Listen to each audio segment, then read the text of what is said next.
اللہ سے دوستی لگاؤ. اور کتنا آسان ہے ساری زندگی کے گناہ کر کے اور ایک دفعہ کہہ دو یا اللہ توبہ. ایک قطرہ آنسو، یہ میرا کرتا ہے نا، اس کو دھونے کے لیے ایک بالٹی پانی چاہیے، کم از کم ایک بالٹی پانی چاہیے. لیکن 80 سال کے گناہوں کو دھونے کے لیے اللہ کہتا آنسو کا ایک قطرہ جو تیری آنکھ میں ہی رہے، باہر نہ نکلے، اتنا دے دے میں تیرے 80 سال کے گناہ دھو دوں گا. ایک آدمی کہتا ہے جی مجھے تو رونا ہی نہیں آتا. کئی لوگ ملتے ہیں کہ جی مجھے تو رونا ہی نہیں آتا. تو میں کہتا ہوں ہائے کر سکتے ہو؟ کہا جی ہائے کر سکتے. میں کہا یوں کہہ دے ہائے میرے اللہ مجھے معاف کر دے، تو تیری ہائے تیرے 1000 سال کے گناہ دھو دے گی، تیرے کروڑ سال کے گناہ دھو دے گی. دیکھو تو صحیح واسطہ کس سے ہے؟ کریم سے. مجھے بتاؤ میں ڈاکٹر مبین پہ ناراض ہو جاؤں، یہ مجھے منانے آئے تو میں اس کو ویلکم کروں گا یا دروازے نہیں کھولوں گا؟ بولو کیا کروں گا؟ ویلکم تو نہیں کروں گا نا. میں کہوں گا جاؤ دفعہ ہو جاؤ، کیا منہ اٹھا کے آ گئے ہو؟ چلو ہم تو دوست ہیں. میری ماں ناراض ہو جائے، میں منانے جاؤں گا، منہ ادھر کر کے بیٹھ جائے گی، منتیں کروائے گی، پیر پکڑوائے گی، خوش آمدیں کروائے گی، پھر معاف کر. اور میرا اللہ کیا کہتا ہے؟ من تقرب الیہ.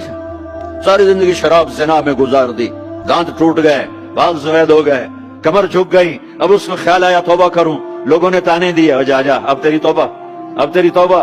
تو شرم نہیں آتی؟ کعبہ کے سنوں سے جاؤ گے غالب شرم تم کو مگر نہیں آتی. تو اور کہاں جانا ہے؟ اور کہاں نہ کہیں جہاں میں اما ملی، جو اما ملی تو کہاں ملی. میرے جرم خانہ خراب تیرے عفو بندہ نواز میں کدھر جائیں؟ ایک ہی تو جگہ ہے. 900 چوہے کھا کے بلی حج کو چلی، تو حج پہ تو جانا ہے، اور کہاں جانا ہے؟ کہاں جہاں معافی ملتی ہے وہاں جانا ہے.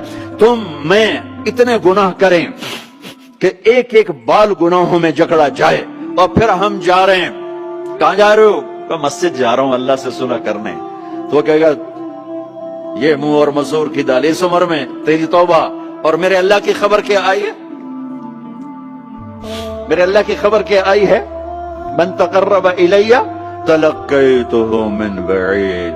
جو مجھے منانے آتا ہے میں پہلے کھڑا ہو کر اس کا استقبال کرتا ہوں. آ جا تیرے تو میں نے اڈیکا ہیں، تو کدے آؤں ہوں تھی کتنے آؤں؟ آ جا میرا بندہ، تیرے واسطے تو میرے دروازے کھلے ہو جائیں.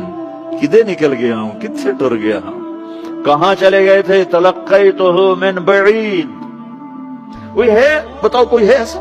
کوئی دوست، کوئی بھائی، کوئی بیٹا، کوئی ماں، کوئی بیگم، کوئی خامن، کوئی باپ، کوئی حکمران کہ تم روٹھے کو منانے جاؤ اور کہے ویلکم مرحبا. اور وہ جس کو کسی کی ضرورت نہیں، نبیوں کا محتاج نہیں، کسی کے سجدوں کا محتاج نہیں، فرشتوں کا محتاج نہیں، اس کو منانے جو اس کو تو ضرورت ہی کوئی نہیں ہے، پھر کیوں میرا استقبال کرتا ہے؟ ترمذی کی روایت ہے، بنی اسرائیل میں ایک نوجوان تھا کفل، روزانہ نئی لڑکی اپنے کمرے میں لاتا تھا. شراب اور لڑکی اس کی زندگی تھی. ایک رات ایک لڑکی کو لے کر آیا. 60 دینار پاکستان کا 12 لاکھ روپیہ بنتا ہے، اور آپ کا 1 لاکھ بنتا ہے. 1 لاکھ رینڈ دے کر وہ ایک لڑکی کو لے کر آتا ہے. جب کمرہ بند کیا تو دیکھا وہ لڑکی رو رہی تھی. تو کفل کہتا ہے میں زبردستی تو نہیں لے کر آیا، ڈیل کر کے لایا ہوں. تو وہ روتے بولی کفل طوائف نہیں ہوں، غریب ہوں، مجھے غربت نے عزت بیچنے تک پہنچا دیا ہے. میں کہا کرتا ہوں جب مالدار لوگ زکات نہیں دیتے تو غریبوں کی بیٹیاں طوائف بن جاتی. جب مالدار لوگ اپنے دنیا کو جنت بناتے ہیں اور غریبوں کو بھول جاتے ہیں تو غریبوں کی بیٹیوں کی عزتیں یوں نیلام ہوتی ہیں. وہ ساری زندگی کے لیے طوائف کا داغ اپنے ماتھے پہ لیتی ہیں اور زندگی بھر عزت کا ایک لمحہ نہیں گزار سکتی. اور طوائفوں سے کھیلنے والے وہ ویسے ہی مسٹر رہتے ہیں، وہ ویسے ہی ہز ہائنس رہتے ہیں، ویسے یور آنر رہتے ہیں. ایک بچی کی عزت برباد ہو گئی اور اس خبیث کی عزت ویسے کی ویسے ہے. اس لیے تو میرے اللہ نے قیامت کا دن رکھا ہے، اس لیے تو میرے اللہ نے قیامت کا دن رکھا ہے. ہائے ہائے ہائے ہائے